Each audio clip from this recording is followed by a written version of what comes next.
Coming up on This Week in Radio Tech, we're going to switch lanes and talk about something that's not audio and not RF, but it has to do with engagement, getting that audience to pay attention to the radio station and engage with the radio station. Bringing you more listeners, more time spent listening, eventually, hopefully, more money. Yeah, it's Curtis Machek. He's the CEO of Text Groove. He's a radio guy, and he knows what he's doing to engage the audience. That's coming up next on TWiRT. This Week in Radio Tech is brought to you by Broadcasters General Store, with outstanding service, savings, and support online at bgs.cc. By Broadcast Bionics, with the Bionic Studio, including talk show control, social media, and visual radio. Broadcast Bionics brings exceptional audience engagement to radio and TV. By Angry Audio. Audio problems disappear when you get angry at angryaudio.com. By Nautel, worry-free transmission you can count on with outstanding control, reliability, efficiencies, and Nautel's unmatched 24/7 customer support. Online at nautel.com. And by Max Connect Wireless, prioritized high-speed internet service designed for transmitter sites and remote broadcasts. Hey, welcome into This Week in Radio Tech, the show where we talk about everything from the light bulb to, the microphone to that light bulb at the top of the tower. And this week is no exception to talking about how to make radio better digitally.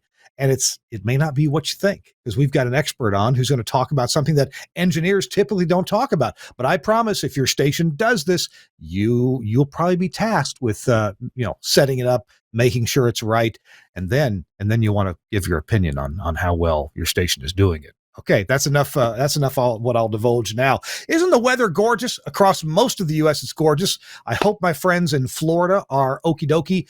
Some of them are there riding it out. Let's see, Dave Anderson, Kevin Trueblood is there, Roz Clark. I'm sure plenty of other folks, engineers, TV, radio, and all the first responders are there trying to take care of business and get people out of their demolished homes and get people safe. So we'll keep watching that. And hey, we engineers, we tend to try to be here to help. So that's our nature. Speaking of here to help, a guy who is Mr. Help himself, it's the Ninjineer, Chris Tarr. Hey, Chris, good to see you. Hey there. Based on what you said about our guest today, are you talking about like a plumber? Because like bathrooms is the only thing I could think of, because that's what we're all tasked with, and what we have. Yes, to, digital bathrooms. Yes. Running. Yeah. Okay, I just make sure. Greetings and salutations. I'm here at the home office in Mugwanago, Wisconsin. Beautiful fall Wisconsin day. It's in the 50s. The leaves are starting to turn up here, which is great because I have to go. Believe it or not, there is an up north from here, and that is where I'm going this weekend.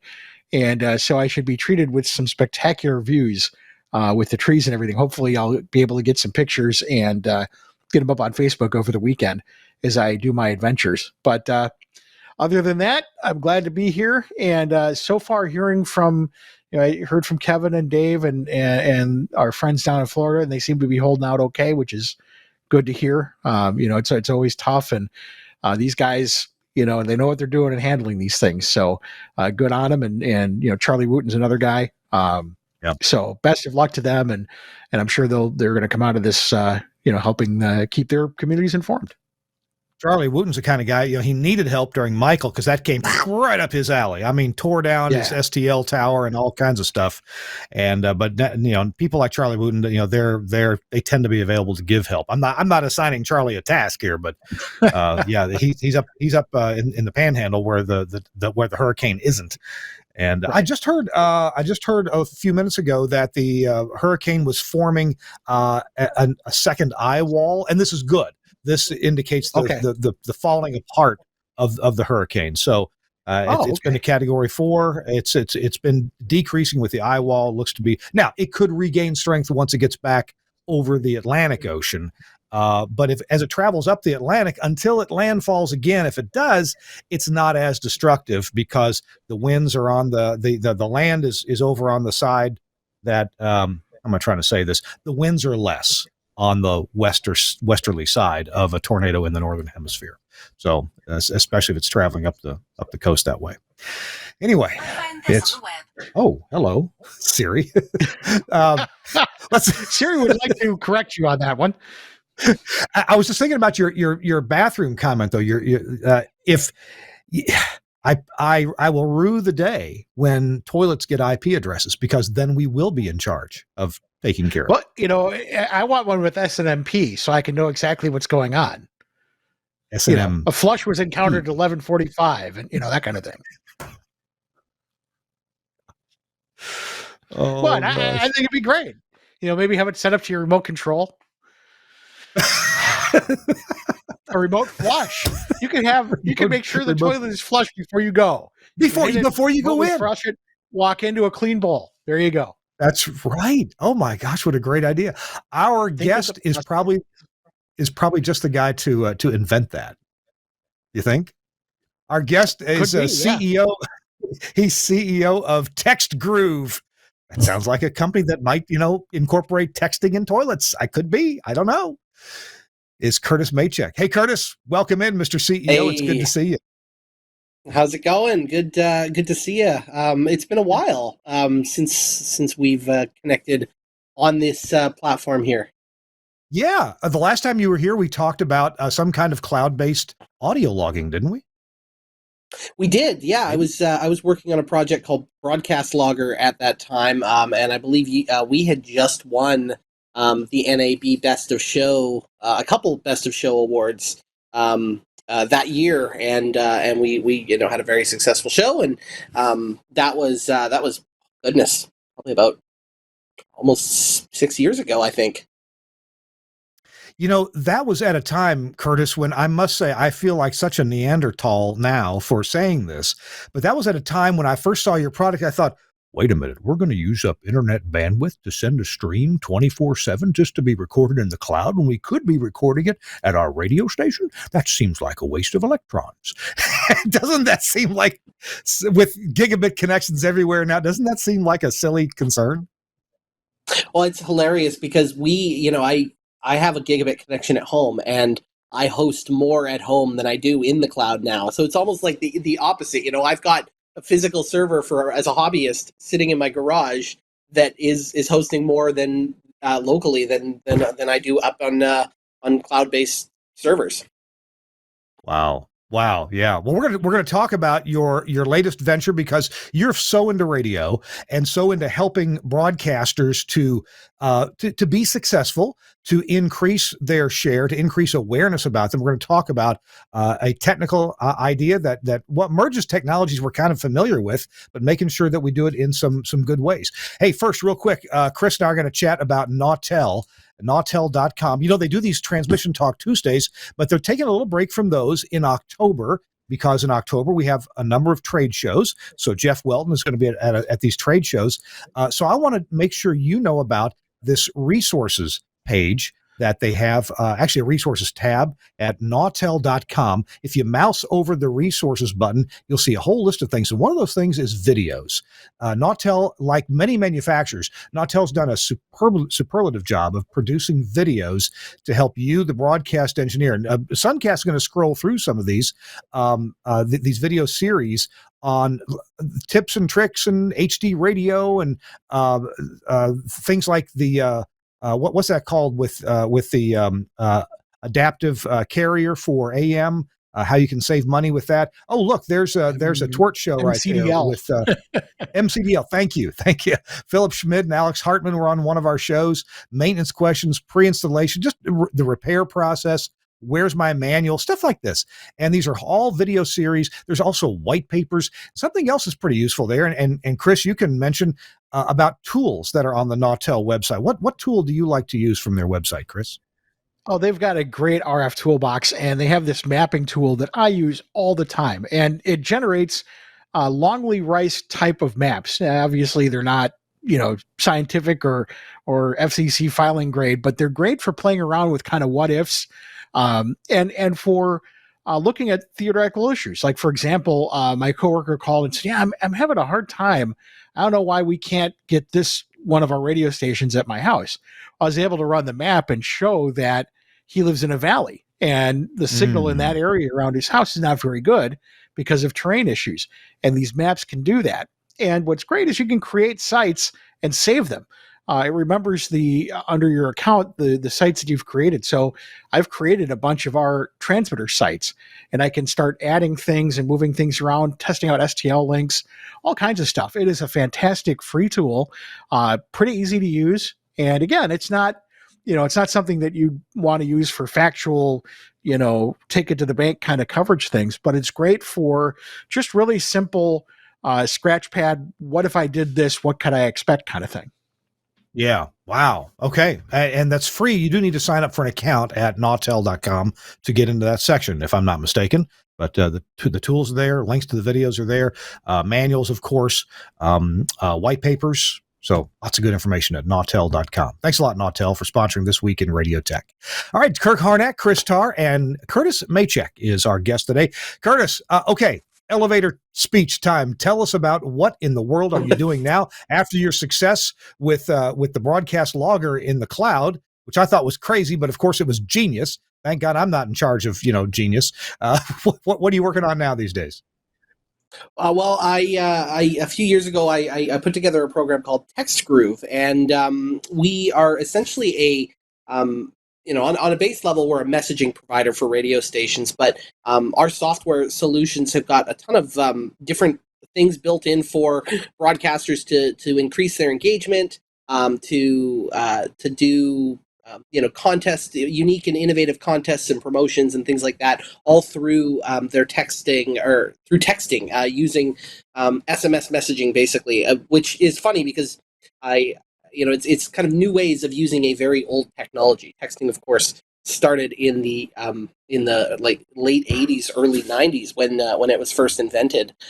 So we basically put a very pretty coat of paint on a very old technology and have built some really cool tools that are helping broadcasters to build digital engagement, and digital engagement is such an important thing with in broadcasts these days. Being able to engage your listeners not just through the headphones or not through the headphones, the car stereo, not just through the transmitter, but also online and over other platforms. Being able to tap into that audience is very important these days.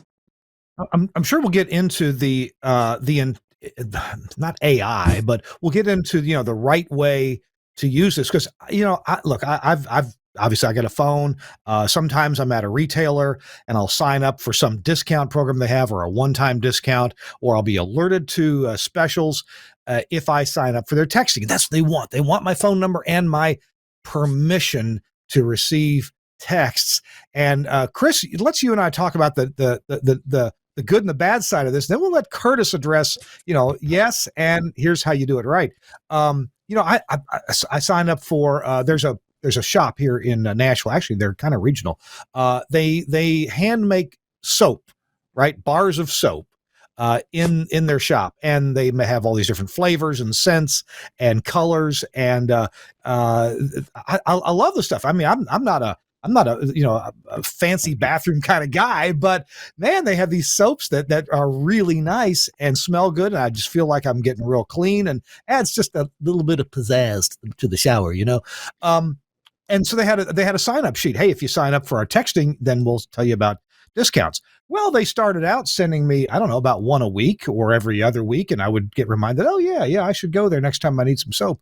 But then it got to be a little out of hand. And I think they're texting me almost every day now. And finally I had to say, stop. Chris, what's been your experience? You do anything similar to that? I do. I look at texting for me as a very personal thing. I don't give out, I don't accept text messages from just anybody. And very rarely do I even sign up for text lists, unless it's something that, is like if I order something for pickup online, or, order something online for pickup, it lets me know it's ready, that sort of thing. I don't often accept marketing text messages because to me, with a text message, it's kind of a sense of urgency. Like, there is something from somebody that I know that we need to talk about and be addressed right now. What I have found in the past, I was intrigued by text marketing, and I signed up for a couple of places that I enjoy, and it got to be the same way that you're talking about, where it was very indiscriminate. And if you're going to text me for something, make sure that it's really something that I want to see. To sit there and just text me, hey, 20% off of everything.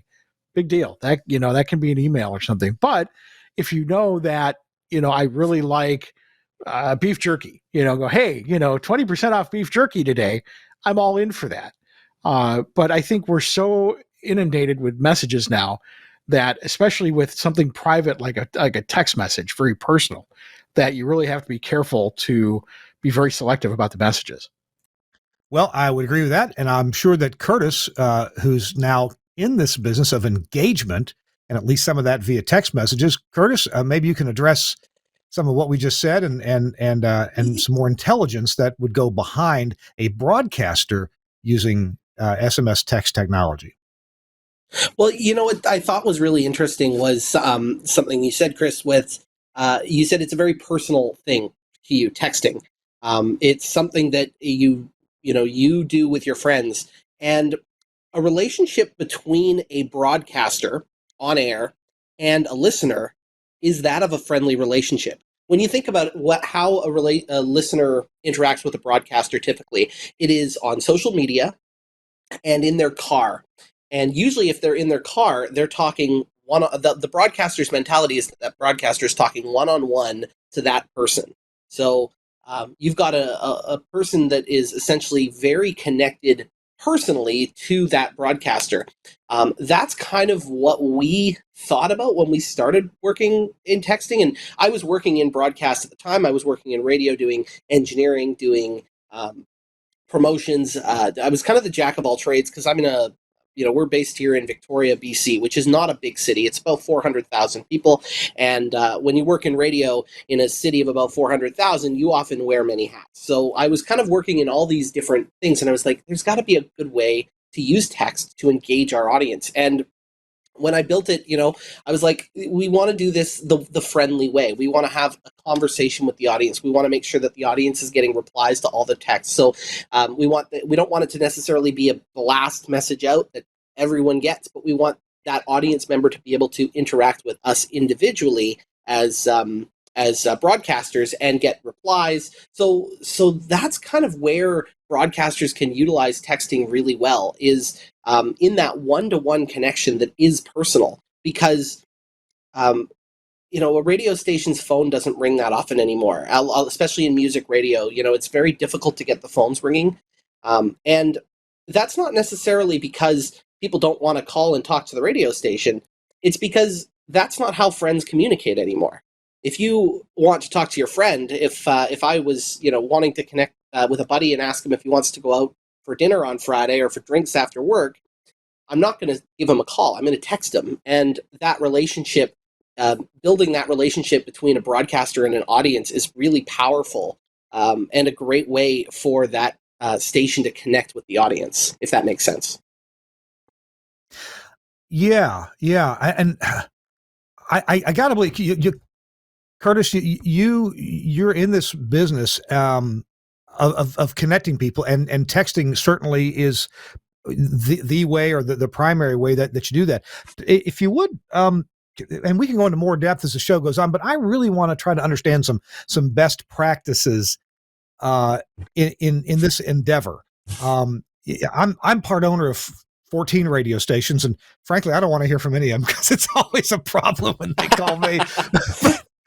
But you know what? There are a few radio hosts, either national or local, that if they've got something to say today that maybe is different than usual, because I kind of know what to expect from them. I wouldn't mind being alerted that one of my favorite, typically a talk show host, or maybe, hey, they're going to have a comedian who I like on the show, and they may have this comedian on fairly regularly. I mean, most cities of our size have a Zanies or a laugh type comedy club. Hey, if James Gregory, the funniest man in America, is going to be at Zanies, but he's going to be on the morning show on a radio station, yeah, I might like to know about that. I guess what I'm getting at, Curtis, is some granularity or understanding my preferences. So anyway, what do you have to say about best practices if you know nothing about your audience, and can you get into a little bit of AI where I get the text that I'm more likely to be interested in? Yeah, the idea of using artificial intelligence to impact your text campaigns is really interesting, and it's something that our R&D team here has been working on, trying to figure out different ways to tap in. We've got a messaging club product that allows you to have listeners subscribe to be able to receive outbound messages, and I think that's kind of the next logical step, is using that. Best practices as far as texting for radio is. And not just radio, this is any business that wants to utilize texting as part of their strategy. You really don't want to inundate the audience with a lot of messages. Even one message a week can sometimes be too much if the content is not correct. Being able to really dial in exactly who that message can go to and what it should say, and how it says it, and that what that person that's reading it is going to feel when they see that message is really important in coming up with your strategy. It's not just a best practice too. The carriers, they don't want to see texting becoming like your email box. The fact that your email inbox gets filled with tons and tons and tons of emails that just end up in spam or just get deleted. I mean, I'm looking at my inbox right now. I have a promotions folder that has 21,000 emails in it that are unread, that I will never read. If you open up your phone and look at your texting app, how many unread messages do you have? And the reality is probably not a lot. Yeah, I got no unread messages in my text. Yeah.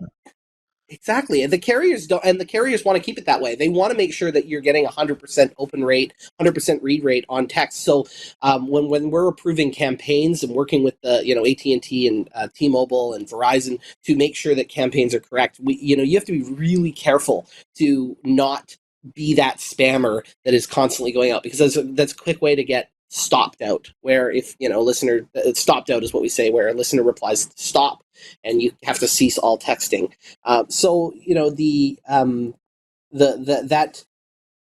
That there's a balance of really what you want to be sending and how you send it, and there is no correct answer. A lot of times it's going to be just list management, finding the right, putting out a keyword to get people to subscribe to receive certain things. But even then, those things don't have to be often.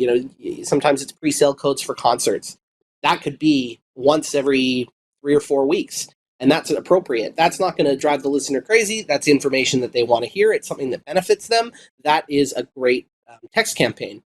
Something that is, a daily blast telling you who's going to be on the show that morning, that might not be as useful and not be a good thing to have. Tell you what, we're going to take a quick break, and we're talking to Curtis Machek. He is CEO of TextGroove. He's in the radio business and works with radio people all the time. When we come back, I'm going to ask Curtis about a radio station that I know of that was sending out about 411 texts every day. And I think that's probably the wrong way to do it. So that's coming up. Our show This Week in Radio Tech with Kirk Harnack and Chris Tarr. We're brought to you in part by our friends at Broadcast Bionics. We're going to hear from them and be right back. Welcome to the Bionic Studio. The Bionic Studio brings all audience interaction to the fingertips of a production team in radio, TV, and podcast. Our workflow-led system is working 24/7 around the world for small broadcasters and national and international networks. Our telephony module, Bionic Talk Show, allows cost-effective centralization, remote operation, scalability, and resilience across an entire network of stations, but at the same time is used in single-studio self-op environments. Social media curation and activity is now considered a broadcast-critical part of programming. Bionic Social means the studio isn't overwhelmed with a wall of interaction from an ever-growing number of social platforms.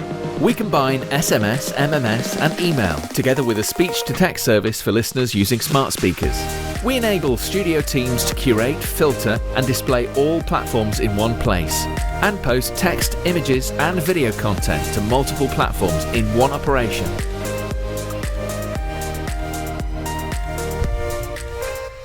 Effortless collection of video content with Bionic Director has helped position some of the world's most successful stations as leaders in viral content, generating appointments to listen and free marketing via retweets and shares. Bionic Contest enables end-to-end tracking of on-air competitions, live reads, and prizes. These can be on-air contests, automated SMS entry, or online. Anywhere, and Skype TX for Radio brings high-quality audio and video contribution into the studio with ease. No need for dedicated PCs to run different applications. Everything is controlled within the Bionic Studio UI, and incoming connections are visible to users along with all other platforms. Our codec integration enables connection, algorithm configuration, and directory to a wide range of IP and ISDN codecs.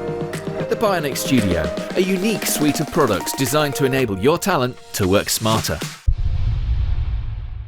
Thanks a lot, Bionic, Broadcast Bionics, for sponsoring our show. And you ought to contact them because they make some cool stuff that actually works with our guests' stuff, and that you can make content that people want to go see, whether it's short social media clips, short videos, directing you to your live stream, telling you about contests or winners of contests, whatever it may be. And Broadcast Bionics can help you get that done. Plus all the other technical things I talked about, like live contribution, the camera switching, Camera One app. There's lots of cool stuff at bionic.radio is one way to get there. Bionic.radio. Thank you, Broadcast Bionics, for sponsoring our show. We're glad to have you as a partner and making radio better through all these different means. And Bionics points out one thing: we don't need to work harder. Of course, we need to work smarter. We need to keep doing the things we're doing and just have these extra content producing systems working for us and with us so that these things can be created basically automatically and be pushed out to social media. All right. It's Kirk Harnack, Chris Tarr, and Curtis Machek is our guest. Curtis is the CEO over at TextGroove. They got a website, textgroove.com. All right, Curtis, before the show, I mentioned to you that, pardon? I was just going to say your sponsor there, that reminded me, I have to reach out to them because we have an integration with them that we have built. And I was looking at the screen. I was like, oh yeah, we have to finalize that. So that's just made me laugh. I'm reading that. Oh yeah, adding things to my to-do list. There you go. There you go. Good. They're good folks. I've known them for years. Been to their place too over in England. And they're a lot of fun. I love working with Broadcast Bionics. Great people. Yeah. They've been partners with my employer, Telos Alliance, for quite a few years now on a number of projects. So yeah, they work together well with the radio and they get it.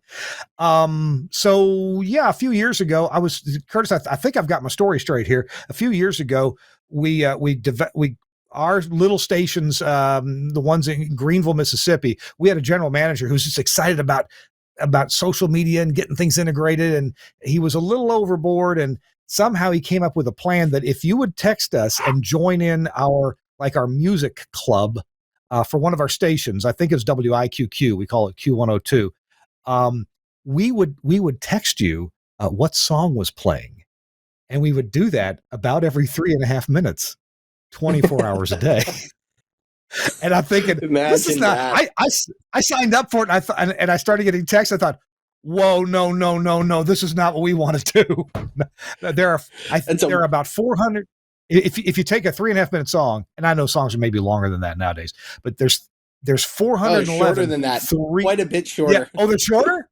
Oh no. Oh yeah. If you run a song that's 3 minutes long, it's crazy. TikTok and those other social media companies have really dialed in that it's a song has a hook and they repeat it 3 or 4 times and you're out. Next song. Yeah. Okay. Yeah. Well, there's 411 such 3.5 minute slots in a 24-hour period. So. There's a good example of how to do texting bad. Like that's not a good way to do it. Chris is sitting there like disbelieving. Oh my God, what are you people in Mississippi doing? We don't know. That's the problem. So I'm surprised you have texting in Mississippi. We do. We got gasoline and cars and motor oil and everything down there. We got indoor plumbing in our stations. All right, Curtis, if that was the wrong way to do it, talk to me about some best practices and maybe even a case example. Well, I like to use. There's one case example I really like, and it's a station here in Canada. Actually, they've been doing texting for radio in an engagement way. So when I say engagement, I talk about, there's two different ways of doing texting. One where you have listeners opt in to subscribe to receive messages. The other way is listener driven, where you just put it out there that your listeners can text you, and you give them things to text about, and you give them things to talk about, and you make them the star of their own text-in program, kind of like talk radio almost did when you do open phones, and you can have whatever people want to talk about or whatever they want to contribute to the topic. They can phone in. There's a station here in Canada called Now Radio in Edmonton, and I've been a fan of Now Radio ever since they launched. I want to say it was right around 2009, 2010 that they launched. They were a brand new license in Edmonton. And they took the content, the idea of just content for radio being listener driven, and they kind of what they did was they just put it out there. The hosts could talk for as long as they want. The music, I'm sure it was very a well-oiled machine, but to the audience and to the untrained ear, it would seem like it was all over the place. There was kind of rock music, there was some pop music, there was some 80s, some 90s. It was kind of everywhere. And then the hosts, like I said, they could talk for as long as they want. They could put conversations out there. But the idea was that every text message they received would get a reply, a personal reply from the host or from someone in the station would be sending replies out. And they would read most of the text. So every text message that would come in might get read on air. And they're still doing this to this day. 13 years later, they have been number one in Edmonton almost that entire time in their target demo. They are a station that I'm sure is extremely high billing because they've got a full staff. They're very, they're, for a local station in a city of it's 1 million people, but that's a pretty big city here in Canada. A little over 1 million people. They've got a staff, probably an on-air staff of I think 9 or 10 people. And they've got dual person shows throughout the day, so you've got two people to chat with and to talk with, and what you end up with is this format that is just listener driven, and it's hard to describe without actually having you listen to it. But if you're watching this now and you're like, I want to take a look at this, it's called Now Radio. They're in Edmonton, and they are an incredible format that just showcases listener driven engagement, and they do it all digitally through their website, through texting. They've got a cool app on their website that actually shows you every message that is coming in. It's a really cool use case and a really cool case study of texting done right for radio. I have heard of this station before, 102.3 Now Radio in Edmonton, and in That's fact, the one. Yeah, on their website, which is 1023nowradio.com, you can see real time or close to real time the texting that goes back and forth. Now, there's got to be some scrubbing of the texting so that certain things don't make it to public distribution. Oh, I'm sure there's got to be something in the background that's checking for profanity and other filters. But as far as I know, the stuff that comes in gets displayed in mostly real time, and you can test it too if you've got a cell phone, because you can just send them a text and you'll see your text pop up on their website. And it's such a cool, unique thing. Wow. Interesting. I know that I've been chatting with Dan McQuillan over at Broadcast Bionics, where they have a method of establishing a sentiment for communications, and text being one type, with the most popular kind of communication back and forth, and they can perhaps categorize, where texts are, so that they can be counted and categorized, and so the station can look at these texts, on a more statistical basis to see what are people talking about, what are they saying positive things about, what are they saying negative things about. Is that kind of analysis and maybe even AI becoming available to broadcasters? It is, yeah. There are platforms out there that allow you to sort of measure that. It's not something that we do per se at the moment, but those sort of platforms that are available to broadcasters are really powerful, because you can identify very specific triggers especially if you've got certain programming that's happening on air and you are generating engagement. It might be really good for talk programming where you've got listeners texting in all the time. If you could compare when you received certain sentiments of text or certain when you received the most text with what was actually happening on air at the time, you can see what really drives that engagement, and you can actually measure that. Being able to measure, the number of messages you're receiving, the amount of engagement that's happening, being able to measure that's really powerful for an audience. And that's something that's great about digital engagement, because when you're sending something over a transmitter and it's going out to radios, it's tough to tell what's actually happening on the other end. But when you're using digital platforms such as social media, such as messaging, whether it be texting or otherwise, Twitter, Facebook, things like that, you are able to measure all of this, and those measurable things that happen that you are able to measure end up being able to drive your strategies on air and for your digital engagement as well. This is really interesting, Chris. I'd like to get your thoughts. For decades and decades in broadcasting, we had only a couple of ways to measure our success. Of course, we could listen instantly and decide, do we think we're doing a good job? The engineer would listen. Does my station sound good? Is it punchy? Is the frequency response there? Am I getting out properly? Is it free of interference?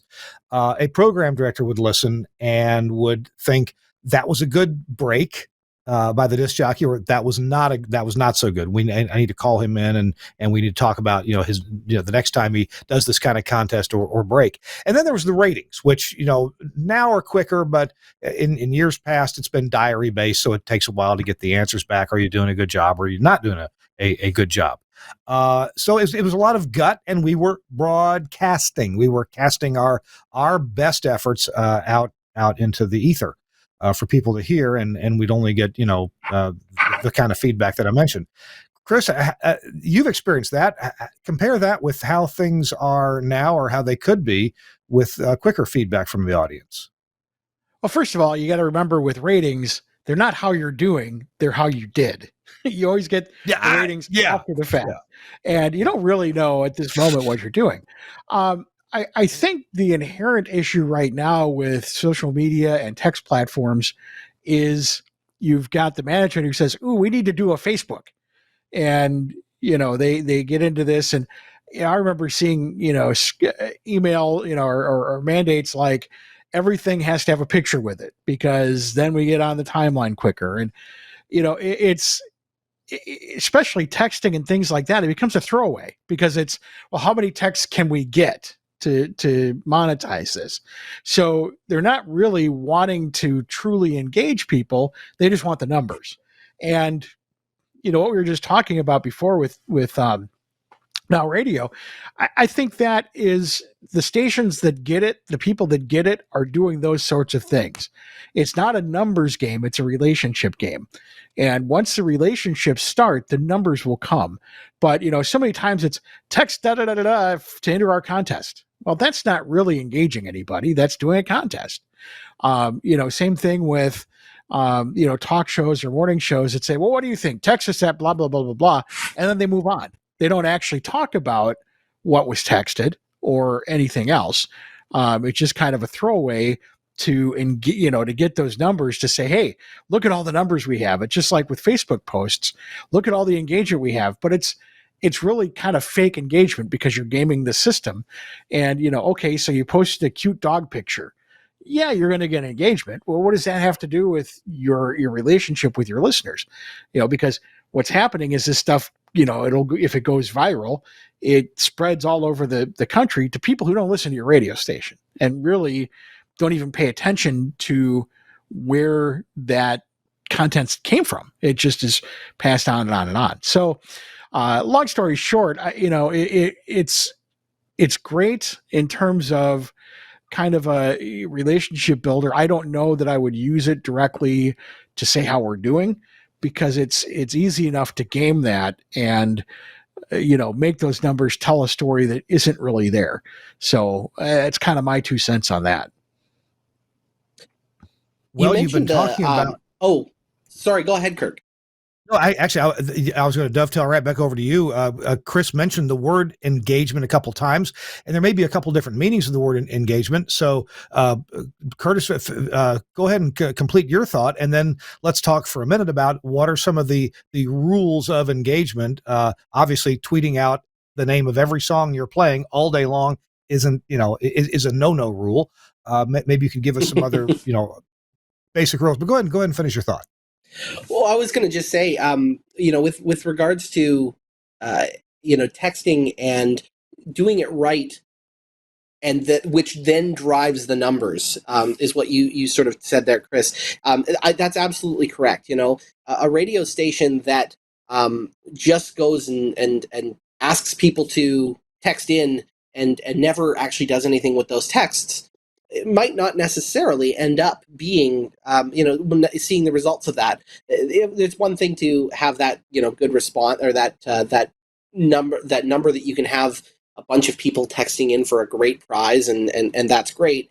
You can then turn around and sell that number to your advertisers and say, yes, we got this. But you're kind of right. It might be fake in a sense that it's just one thing and you're not really building that relationship. But the stations like Now Radio that are taking the time to build that relationship, they're replying to all the text messages. They're putting the audience member first. They're building that relationship that that audience member can't get from somebody else. They're going to see those numbers over time increase, and that's kind of what I see when I look at the Now Radio ratings. I see their ratings of having been number one for so long, and other stations in town not really being able to try to tackle that and hit that. It's a and take them down. It's a good example of where they've put it first. And done that first, and then now they're reaping the benefits, if you will. So yeah, it's really interesting. Anyways, I think you're right. That absolutely is correct. And Kirk, I know you want to talk a bit about the rules of engagement, and there are definitely a lot of rules around texting. That's for sure.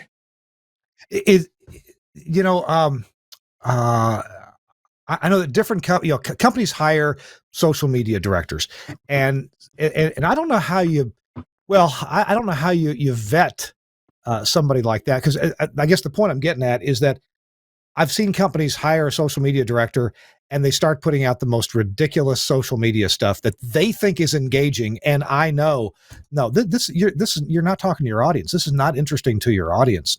How do you? But I don't know how I know, and maybe I'm wrong too. Maybe I'm just as wrong as I think the person is.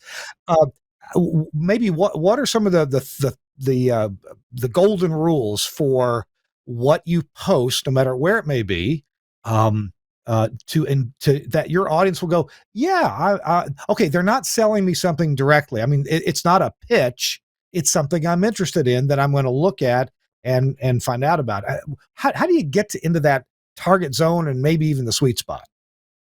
Well, it's interesting that how you say, the audience is interested in what they see and what they find interesting. If you saw that post happen, and those posts started happening, and you said, oh, this is not engaging, well, maybe you weren't the target audience. And I don't know, being able to generate engagement in a particular audience space and in a with that audience is something that is almost there are certain golden rules, but it changes all the time with the platforms. They're constantly changing their algorithms, so it comes down to building what is ultimately engaging content, stuff that people want to click on, stuff that people want to see. Right now the trend is short videos, short vertical videos that are optimized for mobile, that are 15, 20 seconds, 30 seconds long, for a short story. It's like viral, shareable content. What I've found is if I like one or two of my local radio hosts' content, I'm going to see that as a local person that has liked their content before. I'm going to get that content delivered to me all the time. So being consistent is one of the sort of big rules right now is just making sure that you're constantly putting stuff out there.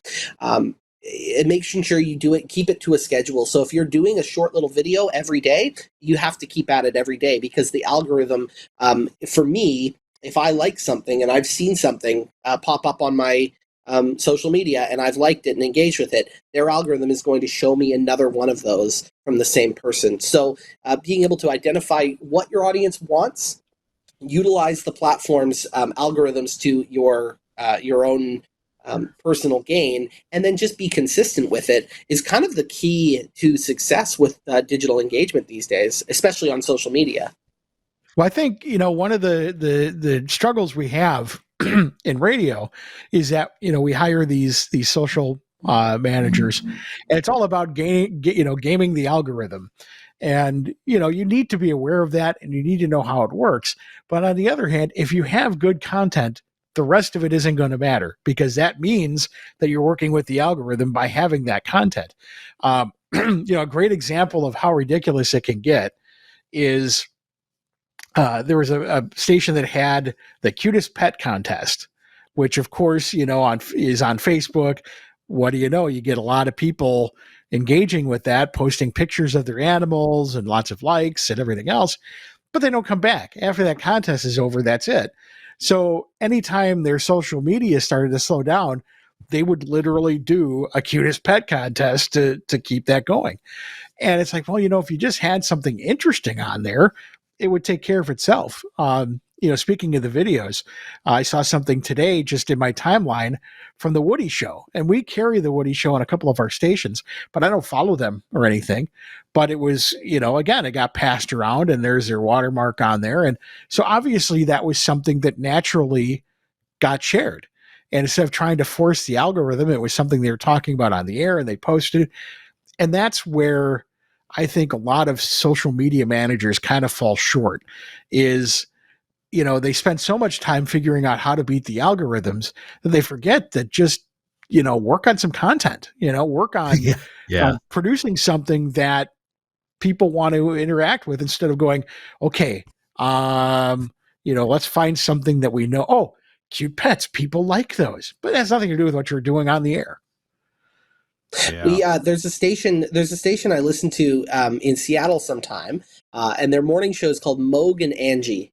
And Moog and Angie every day take the best, one of the best clips of their show. It's a short, 30 to 60 second clip, and they filmed their whole show, so they've got the whole show to look back through and be like, oh, that was kind of a fun short little clip, and it was the best shareable content. And what they do is they upload that video every day right after their show. So what you end up with is a collection of what is decent content, because they're picking the best. They're picking the scoping the best thing from their show.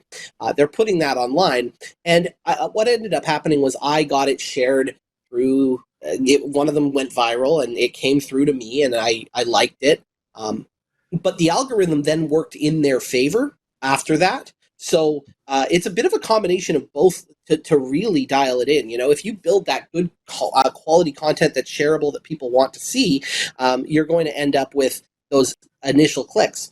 But after that, because they're local to me, they're pretty close. I listen to them all the time. Because of that, and I liked one or two of their videos. Now every day when I log into Facebook, their uploaded video is one of the ones that I get served, whether it be Facebook or TikTok or any of these and the great platforms. Thing about as I say, the great thing about the video is that also encourages engagement, because, I'm going to guess that the clips that they put are something, funny or intelligent or whatever, that's thought provoking or whatever. And their listeners are on Facebook talking about that. Here's a way for them to engage back. And that's where the algorithm kicks in and does those things. And that's a natural piece of content that promotes your radio station. If you're not a listener and you happen across that because it's a local page or something like that, and I know, Facebook will do that too. If it knows where you live, if something local is trending, you'll start to see that on your timeline. Now you're really doing something with the algorithm rather than just posting cute animal pictures. Exactly. Yeah. No, once you are able to dial it in, and you can combine those different strategies of consistency, of quality, and of utilizing that algorithm, you can really dial it in and get it done really well. I'm not sure what I have done, but somehow I have gotten Facebook to show me everything that Chris Tarr does every day, and it's a little scary. I'm sorry about that. How can I dial that back a little bit without unfriending Chris? Everything from manholes to Blaze to Chippewa Falls. There's a lot in there. All the way.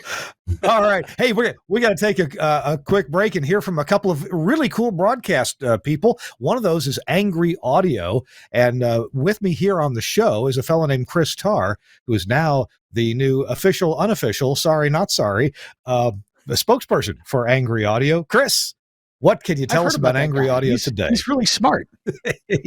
Chris, rich rumored, yeah. So one thing I want to talk about today is when you're in charge of as many stations as I am. I've got a great team and we work really hard, but we've got 25 full power stations and another probably 15 translators. And we start to centralize a lot of our technology. So, for example, we have a new station we're putting on the air, and the playout machine is actually going to be 4 hours away in a different building. That we've kind of hardened up as our tech center. We do a lot of radio in the cloud stuff. However, that doesn't always work. And so I'm always looking for solutions. And the bigger issue here is that I don't have time to homebrew solutions. I would love to, but I need something that works right out of the box and does what it needs to do. For example, this project that I'm working on now, we need to be able to have a fail-safe way of getting audio on the air if our cloud link goes down. Well, here comes Angry Audio with their fail-safe gadget. It's fantastic. You put in, just like any other, fail-safe box, you put in A and B audio, you can set the delay, you can set the timeout, and if you lose the audio from one device, it switches over. And it will detect when the other side comes back on, and it switches back again. So, it helps you. That's that one extra thing. I don't have to put together relay box and, remote control stuff. This box is all in one, and it has logic connection. So if you want to have something even start, like if you had a remote system, playout system that you wanted to start with this gadget, you could do that. Now, like all of Angry Audio's devices, this is meant to live in a transmitter site if you need it. It's built in these nice steel boxes. By the way, the industrial design of Angry Audio is fantastic. Everything they make are in these rugged boxes. But again, it's one of those things that you can set it and you can forget it. And for guys like me in the trenches, that is fantastic because I don't have time to worry about if a box is going to work or not work. I want to be able to put it in there and make it work. So if you're like me and you're out there, running all over the place and you need a solution, Angry Audio is the place to go, be it the fail-safe gadget or the headphone adapters, all of that stuff. They're here to make your life easier. So when you get frustrated, don't get frustrated, get angry. Angry Audio. Check them out at angryaudio.com. You can also get them from your favorite broadcast supply dealer. All right. Thanks a lot, Chris. Thanks, Angry Audio, for sponsoring our show. Also, Max Connect Wireless. I think somebody's going to pop in right here on video and talk to you about why this is important to their operations. With all of the recent cybersecurity attacks against large corporations, we were looking for a product that would give us the ultimate security at our transmitter sites and as well as with our broadcast equipment. Max Connect fits the bill very well. Its greatest security feature is the fact that it gives you a single static IP address. Using this single static IP address allows us to close hundreds of open ports on our firewalls across the company and restrict access to only the Max Connect IPs. This has greatly reduced our exposure to the World Wide Web and made us much more secure moving forward. It's also given us the ability to expand as needed in a secure fashion. John Takak just talked about getting internet and connectivity at transmitter sites. And, more and more sites probably have internet available to them by more normal commercial means. But if yours doesn't, Max Connect Wireless is a great way to go for that. Also, you want to keep one of these in your toolbox to go do live remote broadcasts where things may be really busy and your phone or other hotspot gets overwhelmed, or the cell site gets overwhelmed with other people using data. And this can be a real problem. It was a problem literally 10, 12 years ago when I started doing this, and it's a problem still today. So check out Max Connect Wireless. You can go to their website at maxconnect.com or maxconnectwireless.com. It's spelled funny, so we have a link in the show notes. And you can sign up with your favorite carrier. Check out the carrier's coverage areas where you broadcast from, where you need their service to work. And the folks at Max Connect Wireless will hook you up with your favorite carrier with the best coverage. And then you can get prioritized data for your broadcast operations. Again, whether it's back end, getting into your transmitter site, backup STL, or doing live remote broadcasts. And folks here in Nashville that I know do that almost every single week. Thanks a lot, Max Connect Wireless, for sponsoring This Week in Radio Tech. Well, it's Kirk Harnack, Chris Tarr, and Curtis Machek is along with us. Curtis is CEO of Text Groove. It says that right there on his shirt when we got the wide shot going on. There, the other side. There you go. All right. We've talked about a number of things, including best practices. Curtis, I think I've got a couple. Of course, I've gone to a different email now. What should people know from this point? I guess what kind of engagement? How you promised early in the show that Text Groove can improve engagement, however you may define that, maybe improve time spent listening, get people to sample your station when maybe they've forgotten to or they're busy. How does that work? Just giving people a reason to tune back in, take a moment out, put your radio on, and go back to whatever else you were doing, but have your radio on while you're doing it. What are some of the things that you're trying to get listeners to do who may not have the radio on at that moment?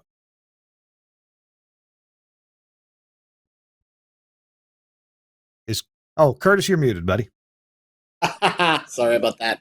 Thank you. No worries. We all do it. If you're going to be doing outbound campaigns and texting campaigns, then it is absolutely imperative that you just don't do it often. You don't want to be driving the listener crazy, as we touched on earlier. But there are ways that you can use texting to increase that things like time spent listening.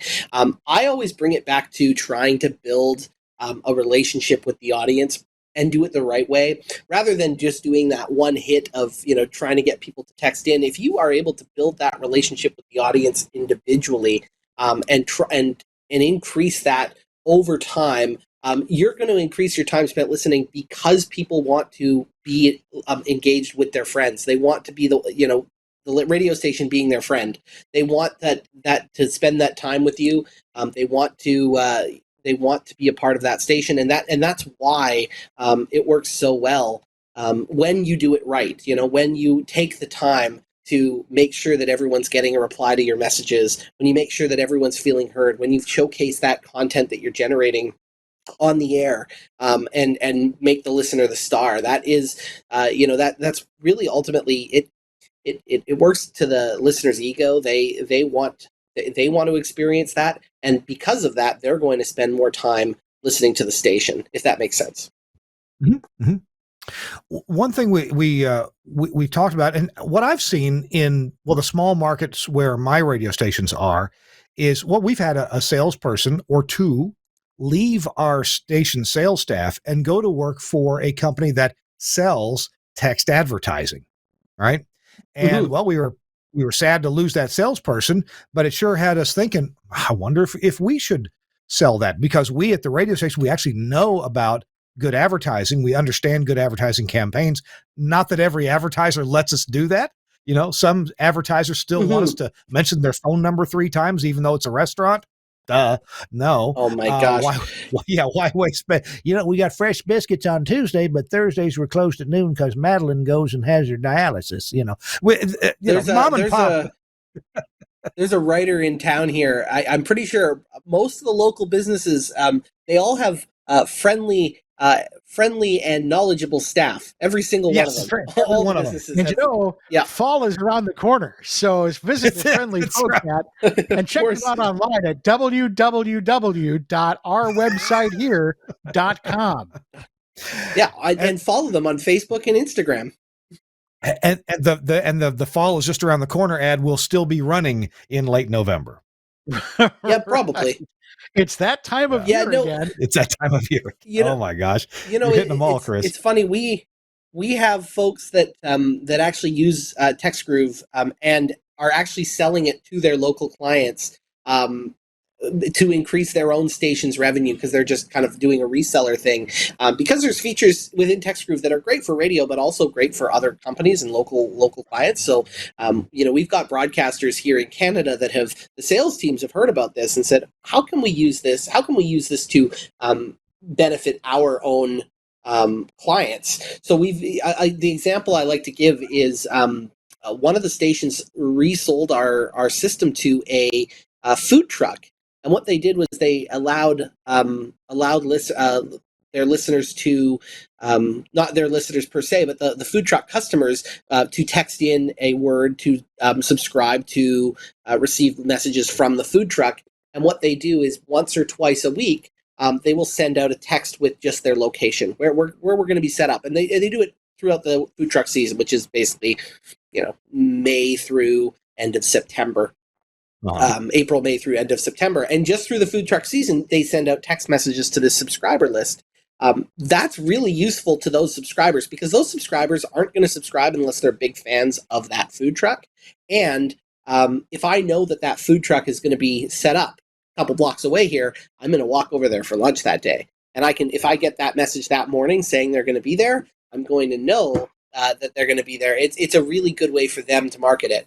It's not for every business, but it worked really well for them. And the radio station was able to sell this to them, and the radio station was able to keep them as a client, use this as an extra benefit to complement their advertising campaign that they had sold them as well, and really drive their marketing strategy as a business. I'd like to hear from food truck, especially if it's an irregular schedule or a semi-irregular schedule. Like if the food trucks park downtown or somewhere every other Wednesday, I ain't going to remember that. I need to be reminded of that. So I would sign up for now, if it was every Wednesday, I think I got that in my head. That's okay. I can deal with that. Go ahead, Curtis. Yeah, I've seen these. I've seen the texts, and the typical thing is that they're set up different places all summer long.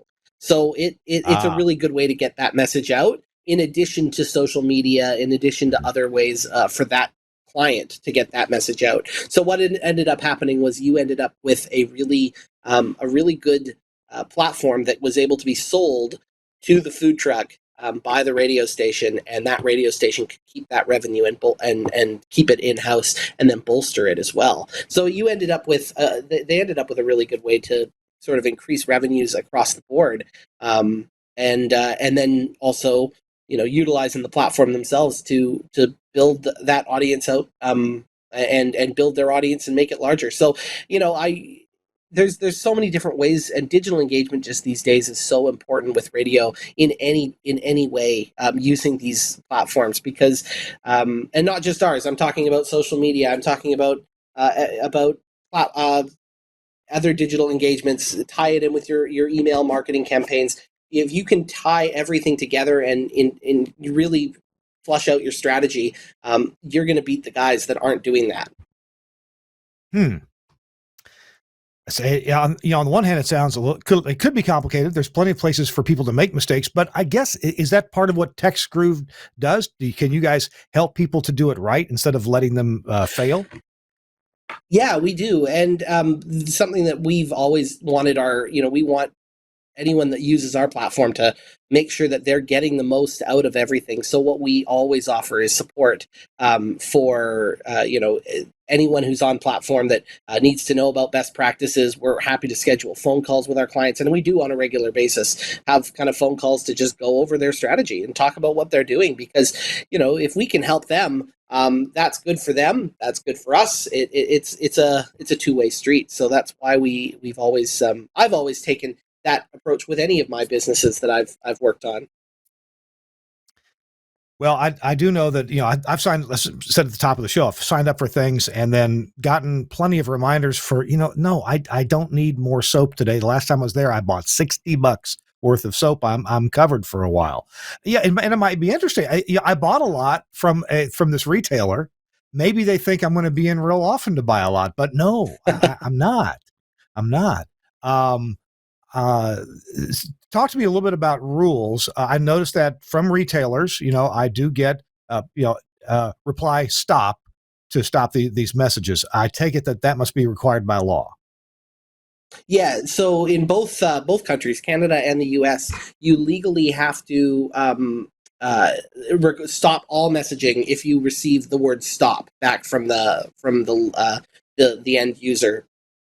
When you get stop in, it's basically an opt-out consent. They're revoking all consent to text them. So every text messaging platform that is any good will automatically block listeners and remove that consent, and take that out if and prevent you from texting them. Being able to make sure that happens is something that's very important when you're looking at a partner for SMS engagement and SMS campaigns. So you'll want to make sure that that's happened. When you're opting people in, double opt-ins are always required as well. So that's not just asking someone if they want to receive messages, but once you've sent, you then send them the terms of your campaign and say, hey, you're going to receive X number of messages a week, and then, or up to X number of messages a week. Reply yes to opt in. That's really important as well, because then you've actually got express consent that's double confirmed by the listener. To be able to send those listeners texts, and that's super important as far as being able to send certain things out. You want to always avoid short links, short URLs, things that spammers would typically use. Things like Bitly are used by a lot of spammers. You want to avoid all of that always. Put your real link. So there's a number of different rules. Okay. And then the only other thing too. Yeah. It was just the one more thing is just like content too. You can't. There's like gambling, alcohol, things like that not allowed. So you can't use any of those sort of things in content. But otherwise, it's a pretty open game that you're allowed to use if you follow the rules. Interesting. I bet content is interesting. If I run a tavern and I want to make people aware of whatever, I guess I can talk about, a game that's going on, as long as it's not a gambling game, or some entertainment at my tavern, or a food special. Maybe that would work. Hey, tell you what, this kind of dovetails real well into engaging your active listeners, those who call into your station on the telephone, and putting together quick, active, great sounding phoners. And here's St. John to tell you about that from VoxPro. Hey, what's happening? St. John here, coming to you from Command Central, and wanted to tell you about the absolute best partner you can have in radio. I'm talking about, boom, Wheatstone's VoxPro. Lots of different audio software out there. Why VoxPro? It's the only software designed to do what we needed to do, which is record, edit, playback in real time. When I say lightning fast, I'm going to show you how fast you can edit stuff up in VoxPro right now. So literally 3 clicks on the controller, mark left, mark right, everything that gets marked, you hit delete, it goes away. It's literally that fast. So we're going to take this part right here. Boom. From caller 9 to him saying, I'm ready. 5, ready for that secret sound. Boom. All of that stuff, hit delete, it goes away. Here's your edit. You are tackling secret sound, caller 9. I'm ready, St. John. One of the best features of version 7, this is awesome. It's effects macros, and you can literally put a chain of effects together so that instead of having to normalize a phone bit and then use noise reduction on it and EQ it and all that, you can literally build a chain. One button, this one's called call right here. I just click that. All of those processes happen instantaneously. Final thing that I love about VoxPro, and there's so much more to get into, but one of my favorite things, you can load it on a laptop. I've literally done my show from a hotel room in Armenia to the conference room at, this was fun, jury duty. Great thing, no one could tell the difference. VoxPro makes it totally easy. Telling you, if you're looking for the best on-air partner, call my friends at Wheatstone, ask them about VoxPro, and you will be glad you did.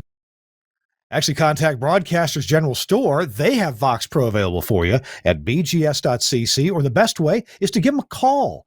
Give them a call at 352-622-7700. 352-622-7700. And even though Hurricane Ian is traveling through Florida, which is where Broadcasters General Store is, their workforce is pretty diversified. It's spread out. And so a lot of folks are working from home. No problem. So give them a call. at 352-622-7700. They will do their utmost, their very best for you to get you the broadcast equipment you want, including Vox Pro, just as quickly as possible. They're a pleasure to do business with. All right, it's Kirk Harnack, Chris Tarr, and Curtis Machek. We've got just a minute or two left. I'm sorry to get so short on time here. Chris Tarr, do you have a tip of the week for us before I toss it over to Curtis that I didn't warn him about for a tip of the week? Yeah, you know what? I had one and I lost it, so I'm going to have to pass on this one. Okay, no worries. I went down to my radio stations last weekend, and it seems like I should. Oh yeah. Well, my tip of the week would be we've installed the inexpensive Wise cameras at several of our transmitter sites. We've got them on all the interiors. We got the ones that pan and even follow a person, so we always get a good shot of the burglar walking around. And now we're starting to put them on the outside of the building as well. Much more boring shot, I think, but we might get some sunsets or maybe a burglar. And I was reminded by some folks in the Facebooks, hey, make sure that you put that camera up out of reach of a broomstick or something that a clever thief might be able to approach the building from the side and knock out or even cut the wire or whatever's going to the camera. So yeah, mine's up pretty high at the first site that I did, but that's good advice. Also, we have LED lighting inside our transmitter sites now. And it doesn't seem to attract bugs like we're afraid. So we leave the lights on 24/7 so we get nice color pictures from our Wise cameras whenever we look into them. So, Curtis, you got a tip of the week for us? What would you like for our listeners to walk away with, remembering about what Curtis Machek had to say? Well, we were talking about digital engagement earlier, and I'll piggyback off yours with regards to cameras. If you're ever building a studio, you need cameras in the studio these days. That is not an option anymore. So when you're doing your rebuilds or you're retrofitting your studios, make sure you've got a nice, easy way for your hosts to turn their breaks into social media clips. It should be as simple as pulling audio off the skimmer. For them to be able to do that, because that will make their lives so much easier. It will make it so much easier for your station to increase their engagement digitally. That's the biggest tip that I would have for anyone wanting to get started in digital engagement online. That's great advice. And I see studios. There's a Facebook group called I Take Pictures of Radio Studios, and a number of stations post their pictures there where they've designed the studio with good sight lines. So the monitors that the people have to look at are typically down low, or they're in a gulch that's between the tabletops. They use the mic arms that are the low-rise mic arms that skim across the table just above the meter bridge on the console. And so the mics, come up, but they're from below, but they don't cover up the face. So that's great advice. Lighting can be important too. It's good to have some lighting that is a little bit lower. People got to get used to. I've gotten used to the lighting that's almost in my eyes here, because the lighting overhead doesn't make your face look pretty. You got to have the lighting down a little bit. So anyway, things like good advice, Curtis. I'm glad you said that. And hey, go ahead and put the cameras in if you need to. Look at that. One of our sponsors, Broadcast Bionics, has a whole camera system called Camera One that takes care of recording clips and switching cameras for you automatically. Was there anything you wanted to add to that, Curtis? It's an incredible product, that Broadcast Bionics Camera One system, because it does basically take your clips and just it can automatically mix them as well, so that whoever's talking is front and center. So all you have to do is take your clip and upload it. Really, it's pretty cool. I was in when I was in Chicago a few weeks ago for I went to Morning Show Boot Camp, and iHeartRadio showed us around their studios. They're building these new studios across the country. Every single one of them puts video first. There's beautiful lighting. There's awesome cameras, switchers right in the studio. It's a really cool thing that they're doing, and it's definitely the right direction to be taking. Good deal. We got to go. Curtis, thank you so much for joining us, taking an hour and a half of your time to join Chris and I. And people want to contact you. It's textgroove.com, right? You bet. Textgroove.com. Yeah. We've got, we just click on the radio button, and we'll get you some information if you're interested in texting for radio. We're always happy to chat. Well, I'm glad you're making a business of this so that you can certainly establish for yourself and for your customers the best practices to get engaged. The idea is not to drive people away with too many tasks or texts that don't apply to them, but to actually get this right and get people engaged in your broadcast. We got to go. Thanks to Chris Tarr for being with us. Thanks to Curtis Machek.